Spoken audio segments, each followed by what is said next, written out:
நம்ம வாழ்ற வாழ்க்கையில நம்மளோட வீடு, நம்ம சாப்பிட்ற சாப்பாடு, நம்ம போடுற ட்ரெஸ், காரு, இந்த மாதிரி எல்லா விஷயத்துக்கு பின்னாடியும் மறைமுகமா வேலை செய்யறது பணம் தான். அந்த பணம் நம்ம கிட்ட கோடி கணக்குல இருந்தா எப்படி இருக்கும்? வாவ், செம்மையா இருக்கும்ல. ஹே காய்ஸ், நான் உங்க பிரியா. இன்னைக்கு ஈர்ப்பு விதியை பயன்படுத்தி எப்படி பணத்தை அதிகமா அட்ராக்ட் பண்றதுன்னு பார்க்க போறோம். அதுக்கு முன்னாடி நீங்க என் சேனலுக்கு புதுசா எனக்கு ஒரு சப்போர்ட் பண்ணுங்க. நீங்க கொடுக்குற ஒரு சப்போர்ட்டும் எனக்கு இந்த மாதிரி நல்ல வீடியோஸை போஸ்ட் பண்றதுக்கு ஒரு பூஸ்டப்பா இருக்கும். தெரிஞ்சோ தெரியாமலோ நீங்க இப்ப வாழ்ற வாழ்க்கைக்கு நீங்க மட்டும்தான் காரணம். அது எப்படி நான் வாழ்ற வாழ்க்கைக்கு நான் தான் காரணம்னு சொல்றீங்க? இப்போ நீங்க மிடில் கிளாஸ் வாழ்க்கையை வாழ்ந்தாலும் சரி, இல்ல அதுக்கு கீழே ஒரு ஸ்டேஜ்ல வாழ்ந்துட்டு இருந்தாலும் சரி, அதுக்கு காரணம் உங்களோட வார்த்தைகளும் உங்களோட எண்ணங்களும் தான் இப்போ நீங்க வாழ்ந்துட்டு இருக்க வாழ்க்கைக்கு முக்கிய காரணம். நீங்க எல்லாரும் பண்ற ஒரு தப்பு என்ன தெரியுமா? உங்களுக்கு எது வேண்டாமோ அதை தான் அதிகமா திங்க் பண்றீங்க. எது வேணும்னு நினைக்கிறீங்களோ அதை திங்க் பண்ணவே மாட்டீங்க. இப்போ பணம் தான் உங்களுக்கு வேணும் அப்படின்னா, நான் பணத்தை பத்தி திங்க் பண்ண மாட்டேன். அதனால என்ன சூழ்நிலை எனக்கு உருவாச்சோ அந்த கசப்பான நினைவுகளை தான் நான் நினைச்சிட்டு இருப்பேன் அப்படின்னா, எப்போ நீங்க முன்னுக்கு வர்றது? அதுக்கு பதிலா நீங்க பணம் கிடைச்சா, இப்படி இவ்வளோ பணம் கிடைச்சா நான் இப்படி இருப்பேன்னு மாற்றி திங்க் பண்ணாதான் என்ன? திங்க் பண்ணி தான் பாருங்களேன். சரி, போனதெல்லாம் போகட்டும். உங்க எல்லாருக்கும் ஒரு ஆசை இருக்கும்ல, நான் கோடீஸ்வரன் ஆகணும், நான் பெரிய பணக்காரன் ஆகணும், எல்லாருக்கும் இருக்கும். அப்போ நான் சொல்ற இந்த சின்ன சின்ன டிப்ஸை மட்டுமே ஃபாலோ பண்ணுங்க. நிச்சயமா ஒரு வருஷத்துலயோ 2 வருஷத்துலயோ செம்ம சூப்பரான ஒரு ஸ்டேஜ்ல இருப்பீங்க. முதல் விஷயம், உங்களுக்கு எவ்வளவு பணம் வேணும் அதை ஃபர்ஸ்ட் முடிவு பண்ணுங்க. அதுக்கு நீங்க தகுதியானவங்கன்னு நீங்க முதல்ல நம்பணும். அது கண்டிப்பா உங்களுக்கு கிடைக்கும்ன்ற நம்பிக்கை உங்களுக்கு இருக்கணும். ரெண்டாவது, பணம் மேல உங்களுக்கு இருக்கிற எதிர்மறையான எண்ணத்தை விடணும். எதிர்மறையான எண்ணங்கள் மட்டும் இல்ல, எதிர்மறையான வார்த்தைகளையும் நீங்க அடியோட விடணும். எப்படி? இதுக்கு முன்னாடி நீங்க இந்த மாதிரி எதிர்மறையான வார்த்தைகளை பேசியிருப்பீங்க. அந்த வார்த்தைகள் தான் உங்கள் வாழ்க்கையை இந்த மாதிரி சூழ்நிலையில் இருக்க வச்சிருக்கு. பணம் இருக்கவன் எல்லாம் கெட்டவன், பணம் இருந்தால் பயந்து பயந்து வாழணும். பணக்காரவங்க எல்லாரும் ஏமாற்றி சொத்து சேர்த்துருக்கான். நம்மக்கிட்ட இருக்க பணம் போதும், என்கிட்ட அதை வாங்குற அளவுக்கு பணம் இல்லை. இந்த மாதிரி அடுத்தவங்க கிட்ட நம்ம அடிக்கடி பேசியிருப்போம். நீ கேட்டதை வாங்கி கொடுக்குற அளவுக்கு என்கிட்ட பணம் இல்லை. பணம் என்ன மரத்தில் காய்க்குது, நீ கேட்டதை வாங்கி கொடுக்க அப்படின்னு குழந்தைங்க கிட்டலாம் நீங்கள் அடிக்கடி சொல்லியிருப்பீங்க. இந்த மாதிரி தப்பான வார்த்தைகள் பணத்து மேலே நீங்கள் வச்சுருக்க எதிர்மறையான எண்ணத்தை குறிக்குது. அந்த எண்ணம் என்ன ஆகும்?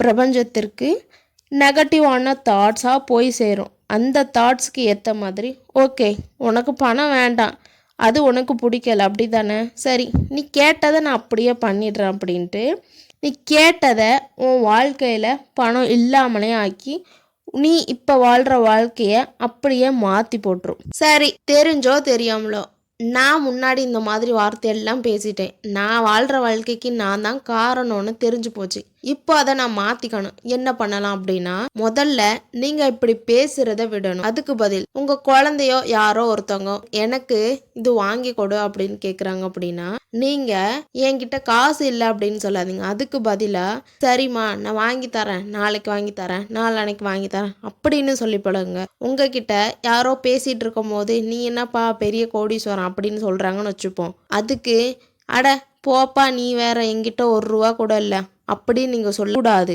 அதுக்கு பதில் ஆமாம் நான் பெரிய கோடீஸ்வரன் தான், என்கிட்ட நிறைய பணம் இருக்குது, அந்த மாதிரி விளையாட்டுக்கு கூட அந்த மாதிரி சொல்லணும். உங்ககிட்ட இருக்கு இல்லை அது தேவையே கிடையாது. உங்களுக்கு பணம் அபரிமிதமாக வரணும் அப்படின்னா உங்களோட கவனம் பணம் மேலே மட்டும்தான் இருக்கணும். இயலாமை மேலே இருக்கவே கூடாது. அதை முதல்ல புரிஞ்சுக்கோங்க. நான் வீடியோட ஸ்டார்டிங்கில் ஒன்று சொல்லியிருப்பேன். எல்லா பொருளோட, அதாவது நம்ம கிட்ட இருக்க ஒவ்வொரு பொருளுக்கும் பின்னாடியும் அதோட மறு உருவமாக இருக்குது பணம் தான் அப்படின்ட்டு. மோஸ்ட் ஆஃப் எல்லாரும் திங்க் பண்ணுறது இந்த மாதிரி தான் திங்க் பண்ணுறாங்க. அதனால தான் உங்களால் பணத்தை அட்ராக்ட் பண்ண முடியல. நான் உதாரணத்தோடு சொல்கிறேன். பசங்க எப்படி திங்க் பண்ணுறாங்க, பொண்ணுங்க எப்படி திங்க் பண்ணுறாங்கன்னு. ஒருத்தர் இருக்கார், அவருக்கு கார் வாங்கணும்னு ரொம்ப ஆசை. ரோட்டில் நிறைய கார் போகுது, அடிக்கடி அவர் வெளியே போகிறாரு, நிறைய கார் பார்க்குறாரு. அப்போது அவரோட மைண்டில் எவ்வளோ கார் ரோட்டில் போகுது, நம்ம என்னைக்கு தான் கார் வாங்க போகிறோமோ, எப்படி தான் இவங்க பணம் சம்பாதிக்கிறாங்க, எப்படி தான் கார் வாங்குறாங்களோ அப்படின்ட்டு அவர் திங்க் பண்ணுறாரு அப்படின்னா, அது என்ன தாட்டுன்னு நினைக்கிறீங்க? அது நெகட்டிவான தாட். அப்போது உங்களுக்கு அந்த கார் பிடிக்கலன்னு அர்த்தம். உங்களுக்கு கார் வாங்கணும்னு ஆசை, ஆனால் உங்களோட தாட் என்ன? அடிக்கடி கார் பார்க்கும் போதெல்லாம் இந்த மாதிரி திங்க் பண்ணிகிட்டே இருக்கீங்க. அப்போது பிரபஞ்சம் என்ன நினைப்பாங்க? உனக்கு கார் வாங்குறதுக்கு என்ன தேவை? பணம் தேவை. அப்போது அந்த பணத்தை உன்கிட்ட கொடுக்கவே மாட்டாங்க. நீ கார் வாங்கவே முடியாது. இதுக்கு பதில் நீ எப்படி திங்க் பண்ணணும்? பா, எவ்வளோ கார் ரோட்டில் போகுது. ஒரு நாள் இந்த ரோட்டில் இதே மாதிரி நானும் சூப்பராக செம்மையாக என்னோட காரை ஓட்டிகிட்டு போவேன் அப்படின்ட்டு மாற்றி திங்க் பண்ணணும். உங்களோட எண்ணத்தை மாற்றினா மட்டும்தான் நீங்கள் பணத்தை நிறைய அட்ராக்ட் பண்ண முடியும். அதை முதல்ல தெரிஞ்சுக்கோங்க. பொண்ணுங்க வச்சுப்போம். பொண்ணுங்க அப்படி திங்க் பண்ணுவாங்கன்னு, ஒரு ஃபங்க்ஷனுக்கு போகிறாங்க. அப்போது ஒரு லேடி நிறையா ஒரு 20 பவுன் 30 பவுன் சவரன் நகை போட்டிருக்காங்கன்னு வச்சுப்போம். அதை பார்த்து அவங்க வெளியில் சொல்ல மாட்டாங்க, ஆனால் உள்ளுக்குள்ளே நினைப்பாங்க, இவன் மட்டும் எங்கேருந்துடா இவ்வளோ நகையை சேர்க்குறாள், இவளுக்கு மட்டும் எங்கேருந்து இந்த பணம் கிடைக்குதுன்னு தெரியல. திங்கிங் நம்ம பரிச்சயமா கையோட வந்திருக்கோம் அப்படின்னு அப்போ பண்ணுவாங்க. உனக்கு அந்த நகை பிடிக்கல, அந்த நகை வாங்குறதுக்கான பணத்தை யூனிவர்ஸ் கண்டிப்பாக அவங்ககிட்ட கொடுக்கவே மாட்டாங்க. நீ என்ன திங்க் பண்ண? நீ அங்கே ஒரு பொறாமையோட உணர்வை திங்க் பண்ணியிருக்க. அப்போ அந்த பொறாமை உணர்வு என்னது? தவறான எண்ணம். அந்த பொறாமை உணர்வு பிரபஞ்சம் கிட்ட போகும்போது பிரபஞ்சம் அந்த பொருளை வாங்குறதுக்கான பணத்தை உங்ககிட்ட கொடுக்கவே மாட்டாங்க.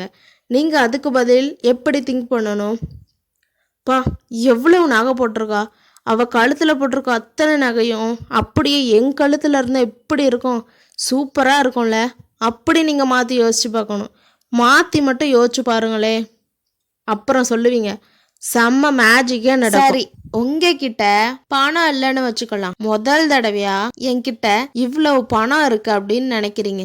அப்போ உங்க மூளை கண்டிப்பா அதை நம்பவே நம்பாது. உங்ககிட்ட பணம் இல்லை தானே அப்படின்னு அது திங்க் பண்ணிக்கிட்டே இருக்கும். அது ஒரு பக்கம் திங்க் பண்ணட்டும், விட்டுருங்க.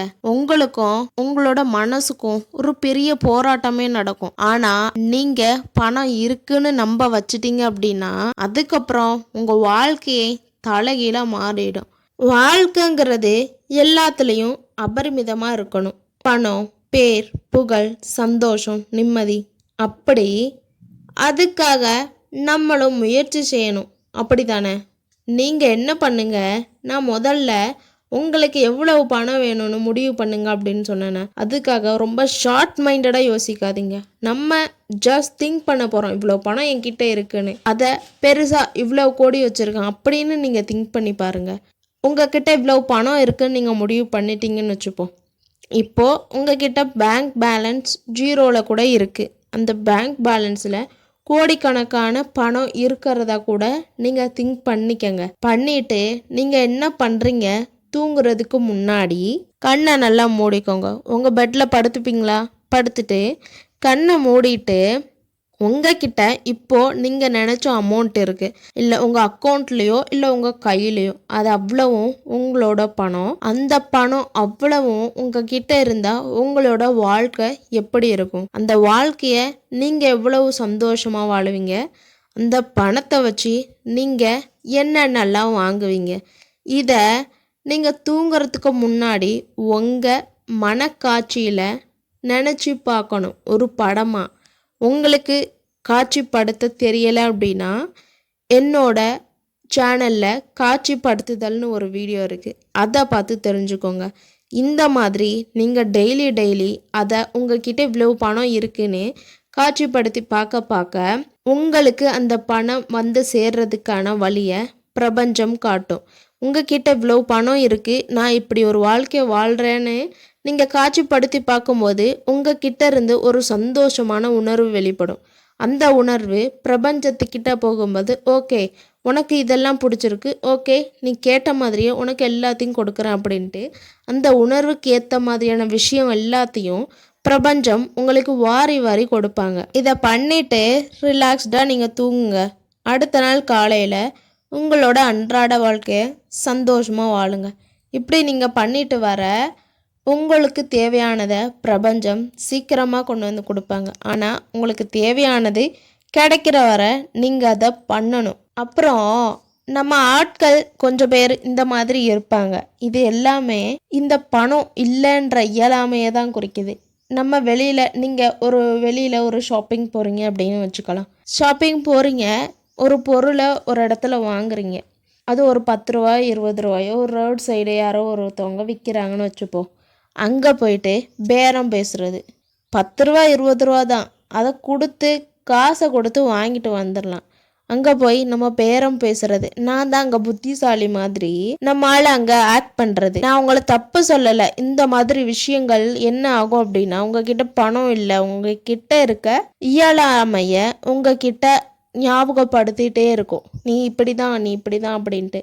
அப்போது உங்ககிட்ட பணம் வந்து சேர்றதுக்கு வாய்ப்புகள் குறைவாகவே இருக்கும். ரெண்டாவது, யாராவது வயசானவங்க இல்லை ரோட்டில் முடியாமல் யாராவது இருக்காங்க அப்படின்னா அவங்களுக்கு ஒரு 5 ரூபா 10 ரூபா நம்மக்கிட்ட இருக்கும்ல, முடிஞ்ச வர ஒரு 5 ரூபாயோ 10 ரூபாயோ மனசார அவங்களுக்கு கொடுத்து பழகுங்க. இப்படி ஹெல்ப் பண்ணும்போது பிரபஞ்சம் என்ன பண்ணுவாங்க அப்படின்னா, உங்கள் மூலமாக அவங்களுக்கு ஒரு உதவி கிடைச்சிருக்கு. அப்போது உங்களோட தேவையை இன்னும் சீக்கிரமாக நிறைவேற்றுவாங்க. அதனால தான் சொல்கிறேன், இந்த மாதிரி குட்டி குட்டி தவறுகளையும் நீங்கள் ஒமிட் பண்ணிக்கோங்க. நீங்கள் இந்த மாதிரி தான் அப்படின்ட்டு உங்களுக்கு அடுத்து வர ஜென்ரேஷனுக்கு உங்களோட அனுபவத்தை நீங்கள் கொடுக்கணும். பணத்தை பற்றின ஒரு ஷார்ட் தாட்ல இருந்து நீங்கள் வெளியே வரணும். நீங்கள் உங்களுக்கு அடுத்து வர ஜென்ரேஷனுக்கு பணத்தை பற்றின பாசிட்டிவான தாட்ஸை நீங்கள் கொடுக்கணும். அவங்க நினைக்கணும், என்னோட அப்பா என்னோட அம்மா என்னோட உறவுகள் வந்து பணம் மேலே ஒரு நல்ல தாட் வச்சுருக்காங்க, நிறைய பணம் வச்சுருக்காங்க, ஒரு பணக்கார ஸ்டேஜில் இருக்காங்க, நம்மளும் இந்த ஸ்டேஜுக்கு சீக்கிரம் வருவோன்ற ஒரு மைண்ட் செட்டை அவங்களுக்கு நீங்கள் கொடுக்கணும். அப்போது பணம் மேலே இருக்க பாசிட்டிவான தாட்ஸை முதல்ல நீங்கள் வளர்த்துக்கணும், அவங்களுக்கு அதை கற்றுக் கொடுக்கணும். ஒரு சின்ன இன்ஃபர்மேஷன், உங்களுக்கு எப்போல்லாம் உங்கள் மேலே டவுட் வருதோ, எப்போல்லாம் உங்கள் மேலே நம்பிக்கை குறையுதோ, அப்போல்லாம் என் சேனலை ஒரு தடவை விசிட் பண்ணுங்கள். லைஃப்பில் ரொம்ப ரொம்ப முக்கியமான விஷயம் மோட்டிவேஷன். அந்த மோட்டிவேஷன் உங்களுக்கு என் மூலமாக கிடைக்கிறதுல எனக்கு ரொம்ப சந்தோஷம்னு சொல்லி இந்த வீடியோவை நான் க்யூட்டாக முடிச்சுக்கிறேன். பாய்.